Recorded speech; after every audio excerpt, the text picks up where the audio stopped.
বাসর ঘরে নীলা বসে আছে। এমন সময় রূপম রুমে ঢুকে দেখে বিছানার মাঝখানে স্বর্ণের গহনা টিভি রাখা, কিন্তু নীলার গায়ে কোনো স্বর্ণের অলংকার নেই। রূপম একটু অবাক হয়ে নীলাকে জিজ্ঞেস করে, কি ব্যাপার, বিছানার উপরে এগুলো কেন? নীলা কোনো উত্তর না দিয়ে বসে আছে। কি ব্যাপার নীলা, উত্তর দিচ্ছ না যে? নীলা বলল, দেখো, কাগজে কলমে তুমি আমার স্বামী, আর সেটা আমি মেনে নিয়েছে। কিন্তু কি, এগুলো সরাও তো, নিশ্চয়ই তুমি দুষ্টুমি করছ। এবার রূপম নিজেই বিছানা থেকে সবকিছু নামিয়ে নীলাকে স্পর্শ করতে চায়। নীলা তখনই বলে ওঠে, আমায় তুমি স্পর্শ করবে না। রূপম বলল, মানে আমি তোমাকে স্পর্শ করব না কেন? তুমি আমার বউ নীলা। নীলা বলল, হ্যাঁ, আমি তোমার বউ, কিন্তু এখনও আমাকে ছোঁয়ার অধিকার তোমার হয়নি। রূপম বলল, কি বলতে চাও, আমাকে খুলে বলো। নীলা বলল, দেখো, আমাকে স্পর্শ করতে হলে আমার দেনমোহরের সম্পূর্ণ টাকা আমাকে পরিশোধ করতে হবে। তার আগে তুমি আমাকে স্পর্শ করতে পারবে না। আর হ্যাঁ, তোমার যেটা চাওয়ার ছিল সেটা আমি তোমাকে দিয়েছে। রূপম বলল, কি দিয়েছ তুমি? নীলা বলল, এই যে তোমার টিভি, গহনা, এই সব কিছু।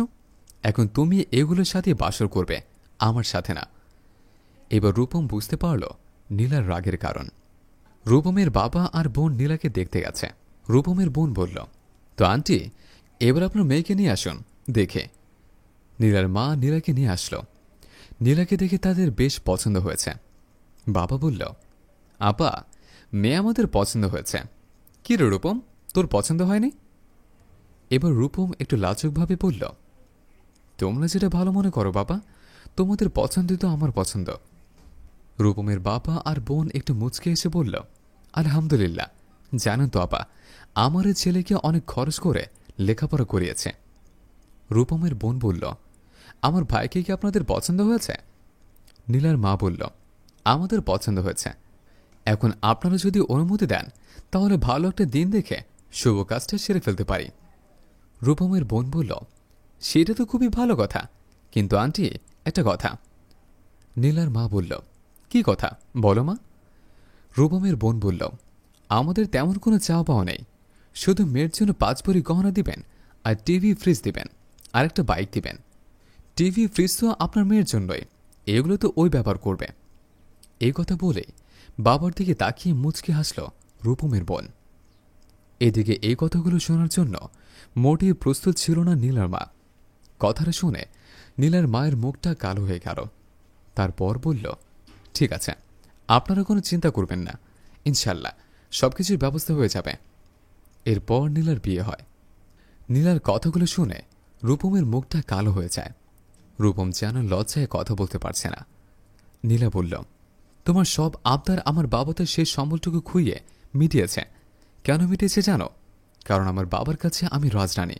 হয়তো প্রতিটি বাবার কাছে তার মেয়ে রাজরানী হয়ে থাকে, কিন্তু সেই মেয়েকে বিয়ে দিতে অনেক বাবার ভিটামাটি, এমনকি আমার বাবার মতো সেই সম্বলটুকু বিক্রি করতে হয়। আর সেটা হয় শুধুমাত্র সেই রাজরানীটিকে সুখী দেখতে।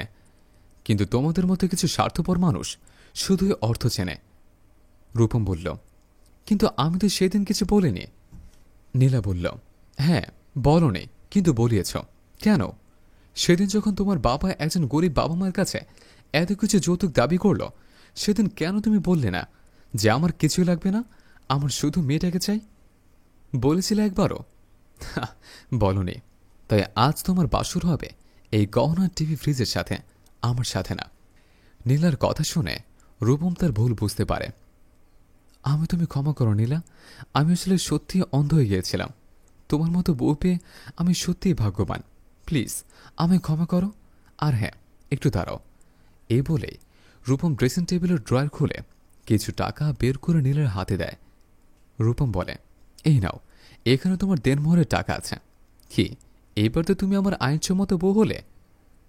এই বলে নীলাকে বুকের সাথে জড়িয়ে নিয়ে হাসতে থাকে রূপম।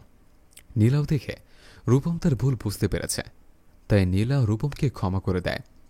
বন্ধুরা, আমাদের এই গল্পটি যদি ভালো লেগে থাকে তাহলে অবশ্যই লাইক, কমেন্ট এবং শেয়ার করবেন। ধন্যবাদ।